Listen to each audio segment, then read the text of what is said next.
Hello and welcome to Hornbill TV. I'm Mercy Konyak. Prime Minister Narendra Modi is inaugurating the second campus of the Chittaranjan National Cancer Institute in Kolkata today via video conferencing. Let's go to the live. बीते वर्षों में देशवासियों के स्वास्थ्य से जुड़े संपूर्ण समाधानों के लिए होलिस्टिक तरीके से काम हुआ है। सबका प्रयास की भावना से आज देश के हेल्थ इंफ्रा को, हेल्थ प्लानिंग को इंटीग्रेटेड करने का, राष्ट्रीय संकल्पों से जोड़ने का काम तेजी से हो रहा है।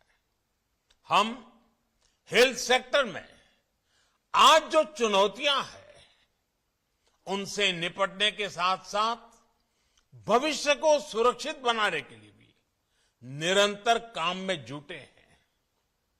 वो वजह है जो बीमारियों का कारण बनती हैं, उन्हें दूर करने का प्रयास हो रहा है।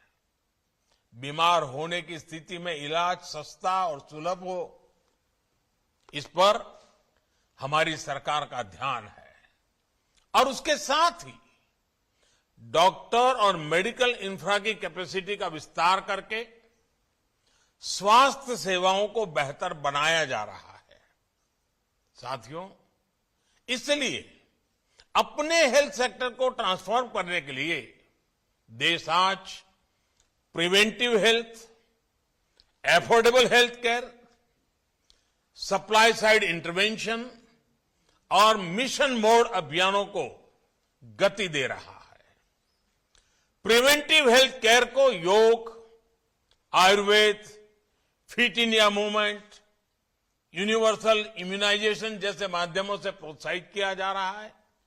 स्वच्छ भारत मिशन और हर घर जल जैसी राष्ट्रीय योजनाओं से गांव और गरीब परिवारों को अनेक बीमारियों से बचाने में मदद मिल रही है। आर्सेनिक और दूसरे चरणों से जो पानी प्रदूषित होता है, देश के अनेक राज्यों में कैंसर का भी एक बड़ा कारण है। हर घर जल अभियान के इसके द्वारा इस समस्या के समाधान में बहुत मदद मिल रही है। साथियों, लंबे समय तक हमारे यहां गरीब और निम्न मध्यम वर्ग स्वास्थ्य सुविधाओं से इसलिए वंचित रहे क्योंकि या तो इलाज सुलभ ही नहीं था या बहुत महंगा था।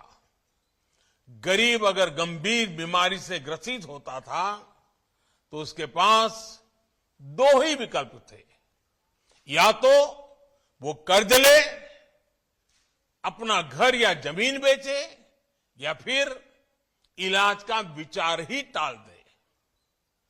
कैंसर की बीमारी तो ऐसी है जिसका नाम सुनते ही गरीब और मध्यम वर्ग हिम्मत हारने लगता है। गरीब को इसी कुचक्र, इसी चिंता से बाहर निकालने के लिए देश सस्ते और सुलभ के लिए निरंतर कदम उठा रहा है। बीते सालों में कैंसर के इलाज के लिए जरूरी दवाओं की कीमत में काफी कमी की गई है। अभी मनसुख भाई इसका विस्तार से बता भी रहे थे। पश्चिम बंगाल सहित पूरे देश में जो 8,000 से ज्यादा जन औषधि केंद्र स्थापित किए गए हैं, उनमें बहुत सस्ते दाम पर दवाइयां और सर्जिकल सामान दिए जा रहे हैं। इन स्टोर्स पर कैंसर की भी 50 से अधिक दवाइयां बहुत कम कीमत पर उपलब्ध है। कैंसर की सस्ती दवाओं को उपलब्ध कराने के लिए विशेष अमृत स्टोर भी देश भर में चल रहे हैं। सरकार का यही सेवा भाव, यही संवेदनशीलता गरीबों को सस्ता इलाज सुनिश्चित करने में मदद कर रहा है। सरकार ने 500 से ज्यादा दवाइयों की जो कीमत नियंत्रित की है, वो भी मरीजों के हर साल 3,000 करोड़ रुपए से भी ज्यादा रकम बचा रही है। नागरिकों के पैसे बच रहे हैं। कोरोनरी स्टेंट्स की कीमत तो फिक्स किए जाने की वजह से हार्ट के मरीजों के हर साल 4,500 करोड़ रुपए से ज्यादा बच रहे हैं। सरकार ने नी इम्प्लांट्स की कीमत कम करने का जो निर्णय किया, उसका विशेष लाभ हमारे सीनियर सिटीजन्स को, हमारे बुजुर्ग माताओं बहनों को, पुरुषों को उसका लाभ हुआ है। इस वजह से बुजुर्ग मरीजों से 1,500 करोड़ रुपया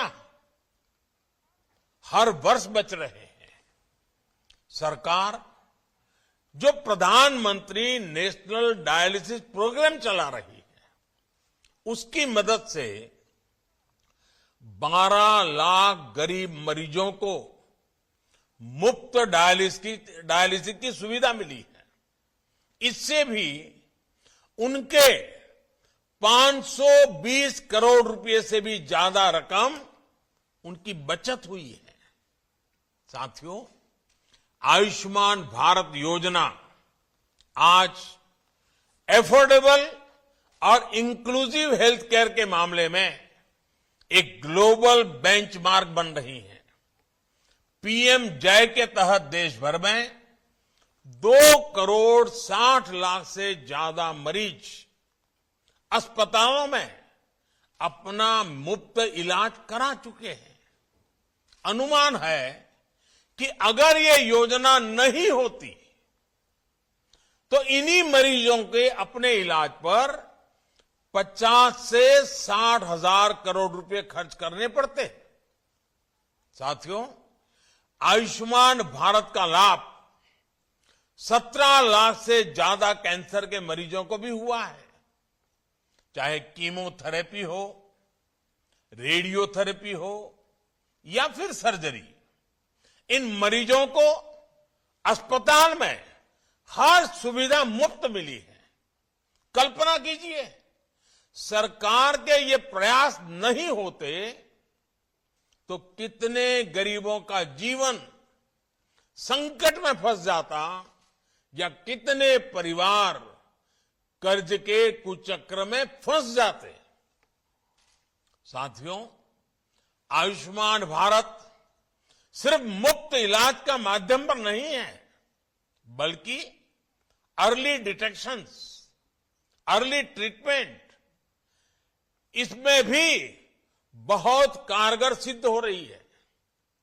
ये कैंसर जैसी सभी गंभीर बीमारियों के लिए बहुत आवश्यक है, वरना हमारे यहां तो ज्यादातर मामलों में कैंसर का पता लास्ट स्टेज में ही चलता था, जब बीमारी लाइलाज हो जाती थी। इसी समस्या को दूर करने के लिए 30 वर्ष से अधिक आयु के साथियों में डायबिटीज, हाइपरटेंशन और कैंसर की स्क्रीनिंग पर बल दिया जा रहा है।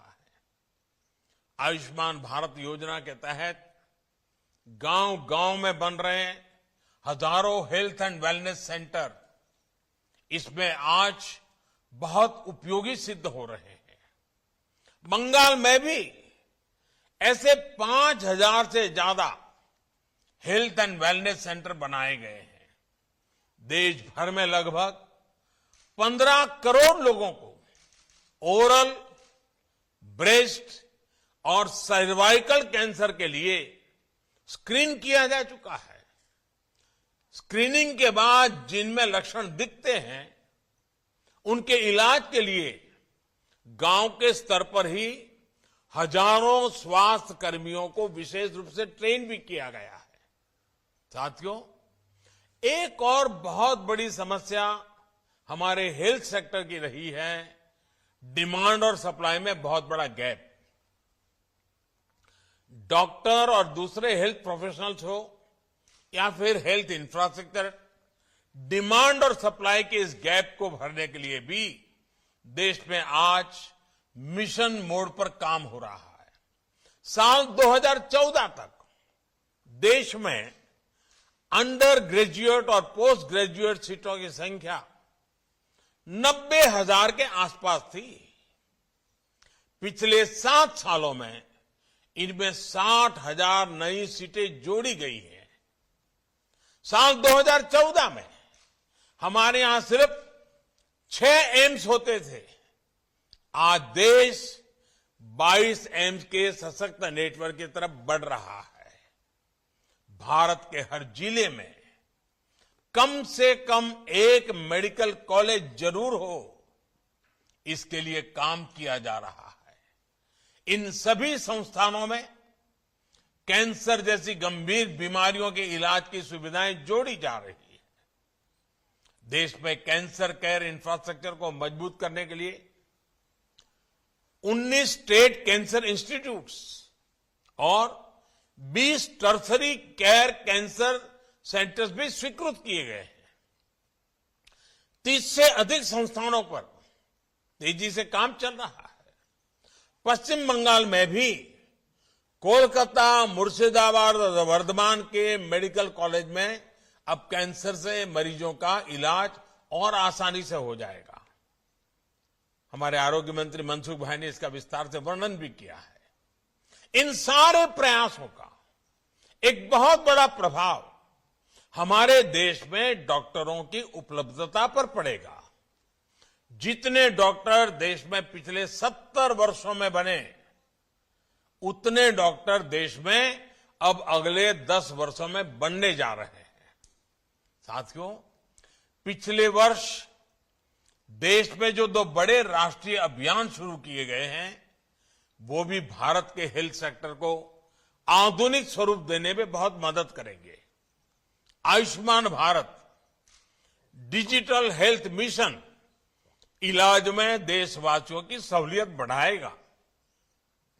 मेडिकल हिस्ट्री के डिजिटल रिकॉर्ड से इलाज आसान और प्रभावी हो जाएगा।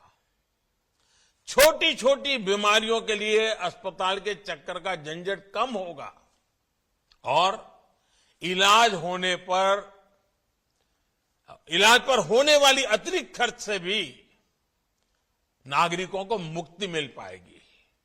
इसी तरह आयुष्मान भारत इंफ्रास्ट्रक्चर मिशन से क्रिटिकल हेल्थ केयर से जुड़ा मेडिकल इंफ्रास्ट्रक्चर बड़े शहरों के साथ साथ अब जिला और ब्लॉक स्तर पर भी सुलभ होगा।